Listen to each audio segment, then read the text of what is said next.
আজকে যারা সুদ খান মসজিদের মধ্যে বসে আপনাদেরকে বলতেছি, আপনাদের চেহারাগুলো আমি চিনি আপনারা কেমন, যে আজকে যারা সুদ খান আমরা চিনি, এলাকার মানুষ কেমন, কে কেমন এটা আমরা জানি। এজন্য আপনাদেরকে রসুলের সতর্কবাণী হিসেবে জানা যায়, রসুল জাহান্নামের চিত্র দেখে আসছে যে তারা সমুদ্রের রক্তের দরিয়ায় হাবুডুবু খাচ্ছে এবং লোহা তারা পাথরের লোকমা বানিয়ে খাচ্ছে। তাদের আযাবের শাস্তির কারণ একটাই, তারা দুনিয়াতে সুদ খাইতো। নবীজিকে বলতেছেন, নবী এরা দুনিয়াতে এরা সুদ খাইতো।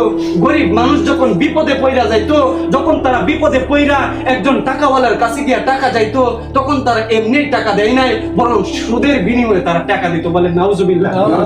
এরকম আছে না নাই? গরিব মানুষকে বিপদে পড়লে তারা সুদের বিনিময়ে টাকা দেয়, টাকার উপর লাভ নেই। এইসব যারা করেন মনে রাখবেন, দুনিয়া শেষ হয়ে যাবে, কবর আমাদের আসল ঠিকানা। সেই কবরে আপনাকেও যেতে হবে, আমাকেও যেতে হবে। কিন্তু সতর্কবাণী রসুল দিয়ে গেছেন যে ও আমার উম্মতেরা সুদ খায় না, এই সুদ খাইলে কিন্তু সুদের শাস্তি তোমরা, সেই শাস্তি ভয়াবহ, তোমরা সহ্য করতে পারবে না।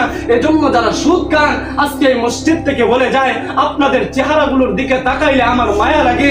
আমি মাঝে মাঝে বলি যে আমার আশেপাশে যারা সুদ খায় আমি তাদেরকে বলছি যে দুনিয়া কিন্তু বেশি দিন টিকার জায়গা না। এই দুনিয়া আপনাকে ছেড়ে দিতে হবে।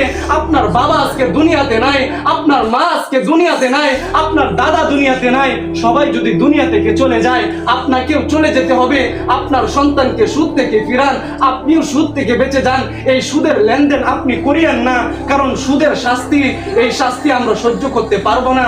এজন্য আল্লাহ তাআলার কাছে বলে, আল্লাহ এই সব শাস্তি থেকে যেন আমরা বাঁচতে পারি এবং আমরা যেন সকলে সুদ মুক্ত জীবন করতে পারি। আল্লাহ আমাদের সকলকে সেই তৌফিক দান করুন। সকলে বলে আমিন।